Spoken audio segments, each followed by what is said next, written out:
Fala galera, bem-vindos a mais um vídeo no canal Baú do Cruzeiro. E no vídeo de hoje eu vou falar sobre um tema que muita gente fala, mas pouca gente conhece. E eu acredito que, por se tratar de bastidores de futebol, não seja de entendimento de muita gente. Mas vamos falar um pouquinho sobre isso aqui. Galera, é o seguinte, se você é novo por aqui, se inscreve no canal, dá essa moral pra gente.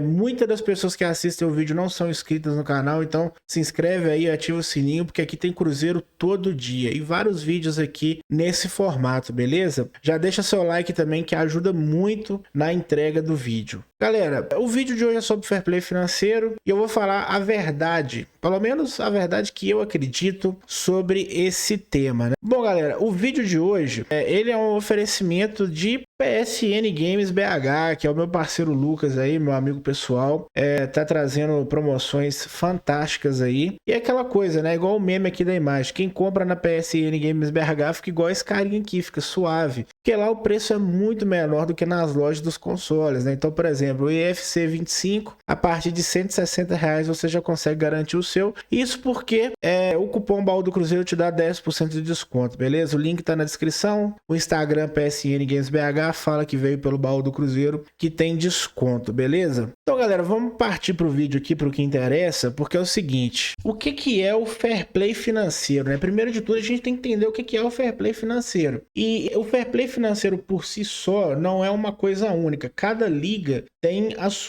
o seu fair play financeiro, as suas regras diferentes, e até a própria UEFA, né, tem uma regra diferente das ligas, que isso é um pouco até problemático, mas a gente vai chegar nesse ponto. Bom, galera, o fair play financeiro nada mais é do que um conjunto de regras, né, que visam o controle financeiro dos clubes, para que eles sejam sustentáveis no médio e no longo prazo, né? Basicamente, o clube só pode gastar aquilo que ele arrecada. Não pode ter dívida, não pode atrasar salário e o dono não pode aportar dinheiro diretamente no clube. Cara, na teoria, parece bom, não parece? Isso aqui, tudo aqui, bonito demais para ser verdade, né? Como sempre. A gente vai chegar lá. Então, assim, como que funciona no mundo, né? Igual eu falei, cada liga tem o seu modus operandi, né? Por exemplo, na La Liga, se o seu orçamento, por exemplo, você falou que você tem ali, você vai ganhar 800 milhões no ano. Bom, vamos pegar os times aí, Barcelona e Real Madrid, para fazer uma conta redonda, né? Você tem aí os times aí igual Real Madrid e Barcelona, ele tá falando, eu vou arrecadar 1 bilhão esse ano. Então, tudo que ele vai gastar com o jogador, salário de jogador e comissão técnica, não pode ser maior do que 70%, ou seja, 700 milhões, certo? Se esse valor aqui for maior, ele não consegue fazer algumas coisas que eu vou falar aqui daqui a pouco. A dívida, ela não pode superar as receitas. Isso aí é o básico, né? Que no caso, por exemplo, se o Barcelona arrecadou 100 milhões, ele não pode ter uma despesa de 1 bilhão e 100, entendeu? A não ser que ele esteja investindo na estrutura do clube. Aí tem um limite lá que eles aceitam, né? Isso aqui é o saldo de compra e venda de jogador. Então, por exemplo, o Barcelona e Real Madrid são clubes que mais compram do que vendem, né? Então, se ele comprou um jogador, por exemplo, comprou o Mbappé por 100 milhões, ele tem que vender pelo menos um jogador, sei lá, qualquer valor aí, 10 milhões, para que o saldo fique 90. A diferença, né, entre compra e venda não pode superar 100 milhões, né? No caso da Premier League, são outros valores, né? No caso, o que você gasta com comissão técnica e jogadores, até o ano passado, eu acho que, se não me engano, era 100%,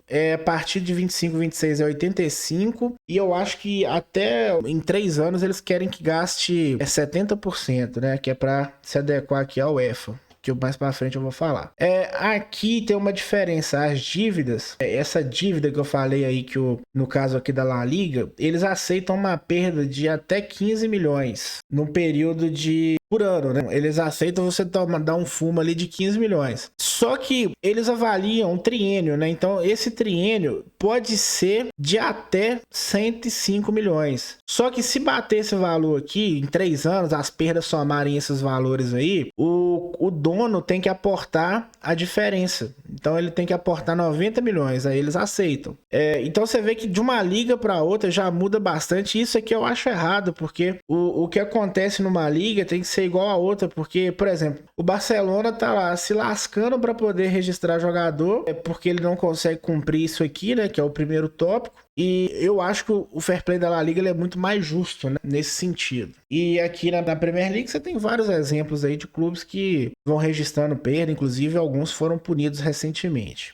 A dívida, igual eu já falei, né, que pode superar. E aqui na UEFA é o seguinte, gente. Você tem a ideia é que isso aqui passe para 70% e aqui vai valer para basicamente todas as ligas, né? Acho que até 26, 27, hoje ele está em 80%. E a dívida, eles aceitam uma perda de até 60 milhões por ano, que pode chegar a 90, desde que o dono aporte a diferença ali dos 30 milhões. Né? Quem tiver dúvida é só pausar aí e ler. Então você vê que, por exemplo, para o time jogar a Champions é uma regra, para jogar a Premier League é outra, para jogar a La Liga é outra. Isso é complicado. Isso aqui por si só já é injusto, porque algumas regras são mais flexíveis que outras para clubes que disputam o mesmo campeonato. Né? Então, galera, o que acontece com os clubes, né, se eles quebrarem o fair play financeiro? Bom, no caso da La Liga, como eles fazem essa medição antes da temporada começar, o que pode acontecer é o que está acontecendo com o Barcelona. Eles não conseguiram registrar jogador novo, né? Novas contratações, enquanto o orçamento não estiver equilibrado, não estiver dentro das regras. Na Premier League, eles avaliam um período de 3 anos e aí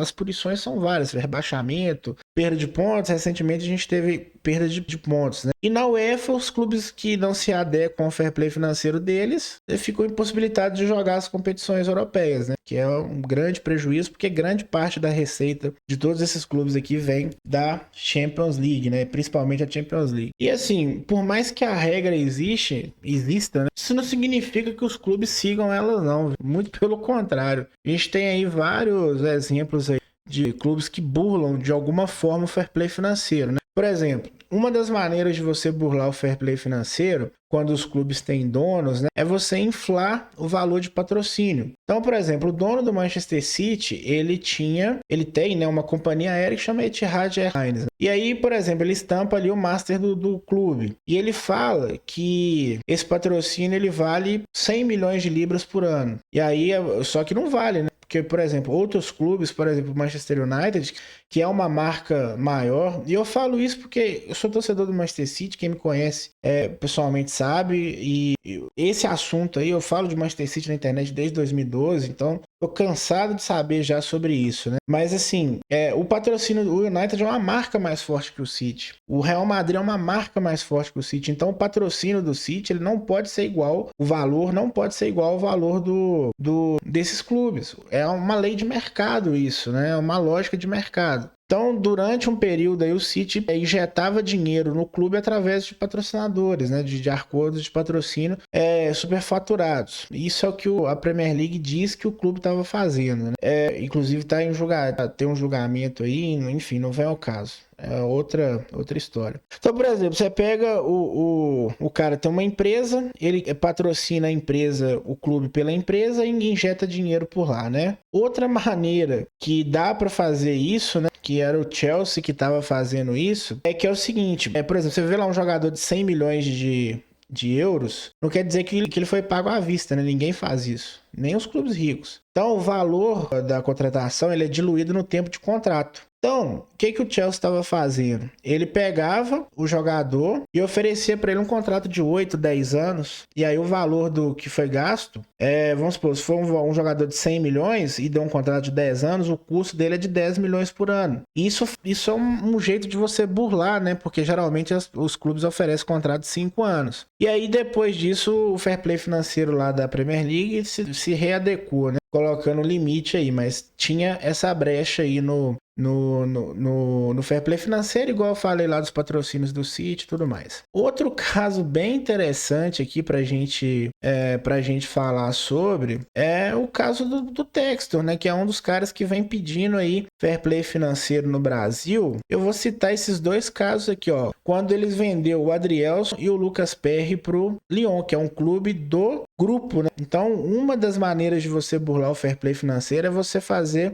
transferências usando os clubes do grupo para poder amortizar esse valor, para poder diminuir o valor. Então, por exemplo, o Perry e o Adrielson tinham propostas muito maiores do que essas aqui. E foi noticiado isso na época. Quem estava acompanhando sabe. Só que o valor dele de venda para o Lyon foi isso aqui, ó. Então foi pouco mais de 30 e 40 milhões, né? Não chegou a 40 milhões, 30 e poucos milhões de reais dos dois jogadores. Sendo que só o Adrielson tinha proposta dele que era 7 milhões de euros no meio do ano, e aí o Textor negou porque falou que ia comprar os jogadores, ia cobrir a proposta, aquela coisa toda. No final das contas, esse foi o valor real. Então, você pode usar os clubes do grupo, né? Tem vários clubes que fazem isso, que possuem essas marcas assim, né? Por exemplo, tem o Grupo City, tem a 777, o do John Textor, o Chelsea agora também tem multiclubes, né? Parceria multiclubes. E aí você pega um outro exemplo aqui, ó, do Thiago Almada, um jogador de mais de 20 milhões de euros. Eu acho que nenhum time no Brasil, eu acho que ele é a maior contratação de um time brasileiro em valores, né? E dizem que ele vai para o Lyon em 2025, começo de 2025. E aí, você pega essa notícia aqui de que o Lyon tem problemas de fair play financeiro, é bom a gente acompanhar como que vai ser feita essa transação, porque se for um empréstimo, é meio estranho, né? Porque o Botafogo tá comprando jogador pro Lyon. Enfim, eu não vou fazer acusações aqui que eu não posso provar, mas pro bom entendedor, pingo é letra, né? Dá pra essas manobras aqui, isso aqui que precisa ser controlado muito mais do que o dono que tá colocando dinheiro e tá fazendo o clube honrar seus compromissos em dia, né? Então, galera, você vira pra mim e fala assim, pô, Baú, mas por que essas regras financeiras são ruins? Cara, é isso aqui, ó. O fair play financeiro, ele tem que ser, eu vou explicar no final do vídeo o que eu faria, né? Porque não adianta você criticar, você tem que apresentar uma solução. Por que na prática é ruim? Porque é isso aqui, ó, é um lobo em pele de cordeiro. Você nunca vai ver um clube menor pedindo fair play financeiro, um clube com menos orçamento. Você vai ver os clubes maiores, com maior orçamento, fazendo isso, porque eles não querem que clubes como o Manchester City existam, clubes como o Bahia existam, clubes como o próprio Botafogo mesmo, que tá tendo uma injeção de dinheiro externa aí. Quem tá lá em cima não quer que ninguém chegue lá. E aí ele começa a colocar dificuldade. Porque, por exemplo, o Flamengo é um dos times que encabeça um pedido de fair play financeiro. Só que o Flamengo passou boa parte da vida dele no vermelho, devendo salário, devendo jogador. Então, assim, quem tá em cima não quer que ninguém chegue lá também, né? E aqui eu trouxe um contexto político que é importante, porque é disso aqui que esses clubes têm medo. Não é do Cruzeiro, não é do Bragantino. Vocês podem me cobrar depois aí. É disso aqui que eles têm medo, do Bahia. Quem viu o podcast do Alexandre Matos com o Samuel Venâncio, ele fala sobre isso. O único clube que tem dinheiro infinito é o Bahia, porque o Bahia não tem um dono, ele tem um país por trás dele. E aí você fala assim, pô, mas qual que é o interesse desse país no Bahia? Por que eles compraram o Bahia? Pode ser aqui, ó, refinaria de petróleo lá na Bahia, que a Mubadala, que é uma empresa que foi criada, é dona dessa outra empresa que é a Selem, que é a dona da refinaria agora. E o Emirados Árabes vai investir 12 bilhões de reais na região ali com essa parceria, né, em contrapartidas. E aí você me fala, pô, mas o que tem a ver o Emirados Árabes, a Selem, o Bahia e o Manchester City? Bom, igual eu falei, né? O Bahia não tem um dono, ele tem um país. Esse cara aqui, né, que tá junto com o Lula aqui na foto, ele é o pai do Sheikh Mansour, que é o dono do grupo do Abu Dhabi Group, que é dono do Grupo City, que é dono do Bahia. E por consequência também ele é dono da Selem, né? Tem vários negócios aí pelo mundo afora. Inclusive a Etihad Airlines, que é a empresa de aviação, né? Então, galera, o Bahia foi uma compra estratégica. Eles já estavam de olho aqui nessa refinaria, né? E eu não sei se vocês estão familiarizados com o termo sport washing, que é você usar o esporte para você limpar a imagem, né? Então, daqui uns anos aí a gente vai ver o povo lá da Bahia pagando um pouquinho mais caro aí no combustível. Só que vai estar de boa porque o Bahia vai estar voando. E aí é uma estratégia que eles usam, né? Para poder acalmar a galera aí. Enfim, não vou... Quem tiver interesse, procura aí sobre Sport Wash, não é o cerne do vídeo aqui. Mas basicamente é isso, galera. É disso aqui que eles têm medo, ó. E isso aqui incomoda a elite do futebol brasileiro. E quando eu falo elite, eu tô falando de Flamengo, Corinthians, até mesmo Botafogo. Porque se o dono do Manchester City quiser, o dono do Grupo City quiser, Bahia vira o maior time do Brasil e leva todo mundo. Paga 3, 4 milhões de reais de salário por mês, porque eles têm dinheiro para dar com pau, né? Mas qual que seria a solução, né, pro futebol brasileiro num longo, médio prazo? Porque, cara, eles não conseguem se juntar para criar uma liga e dividir os direitos de televisão e quer discutir fair play financeiro, né? Primeiro que, antes de tudo, precisa existir uma liga para depois existir o fair play financeiro. Então, o modelo de controle que eu considero mais justo é o da NBA, porque ele tem um teto de salarial que eu acho que é de 94 milhões de dólares por ano, e aí os clubes se viram para poder montar os times com esse orçamento. Porque quando você coloca o orçamento baseado nas receitas, a tendência é você aumentar a disparidade financeira, porque o Flamengo vai ter mais receita, logo ele vai ter mais dinheiro para trazer, para pagar mais salários e tudo mais. Então você nunca vai ver clubes menores progredindo com investimento externo. Então eu acho que o modelo mais justo de controle assim seria o da NBA. Galera, pelo vídeo de hoje é só. Se você curtiu, deixa seu like, deixa seu comentário. Um abraço e até a próxima.